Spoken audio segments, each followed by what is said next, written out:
శ్రీకాళహస్తి తిరుపతి జిల్లా శ్రీకాళహస్తి పట్టణంలో శాంతియుతంగా ఉండాలని, రాత్రిపూట దొంగతనాలను మరియు నేరాలను అరికట్టాలని, ప్రజలకు పోలీసు సేవలు మరింత చేరువ కావాలని ఆలోచనలతో పెట్రోలింగ్ నిర్వహిస్తున్నట్లు డీఎస్పీ నరసింహమూర్తి పేర్కొన్నారు.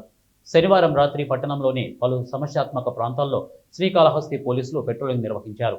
ఆకతాయిల ఆగడాలు ఎక్కువగా ఉన్న ప్రదేశాలు, అలాగే MG street, Kondamitta, NTR Nagar, Vempalli, RTC bus stand, Telugu Ganga కాలనీలను గుర్తించి నిఘా పెంచడం జరిగిందన్నారు. ఈ కార్యక్రమంలో 1 టౌన్, 2 టౌన్, తొట్టెంబేడు మండలం, అలాగే బిఎన్ కండ్రిగా సిఐలు మరియు ఎస్ఐలు, ట్రాఫిక్ సిబ్బంది పాల్గొన్నారు.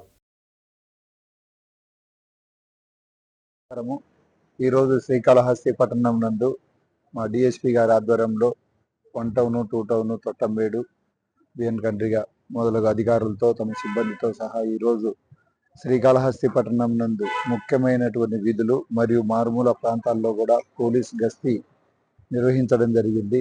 దీనివల్ల నగరంలో మరియు ఇతర ప్రాంతాల్లో బస్టాండ్, రైల్వే స్టేషన్ల ఏరియాలో కూడా నేర నియంత్రణ జరగడం జరుగుతుంది. అందులో భాగంగా ప్రజల్లో కూడా మంచి అవగాహన ఏర్పరిచేసి పోలీసు మీద నమ్మకము మరియు పోలీసులో ఉన్నారు అనే ఒక భరోసా కల్పించేసేసి శ్రీకాళహస్తి పట్టణాన్ని శాంతియుతంగా మరియు నేరరహితంగా ఉంచడంలో మా పాత్ర ఉంటుందని మరియు ప్రజలు మాకు సహాయ సహకారాలు అందించి మనస్ఫూర్తిగా ఈరోజు నగర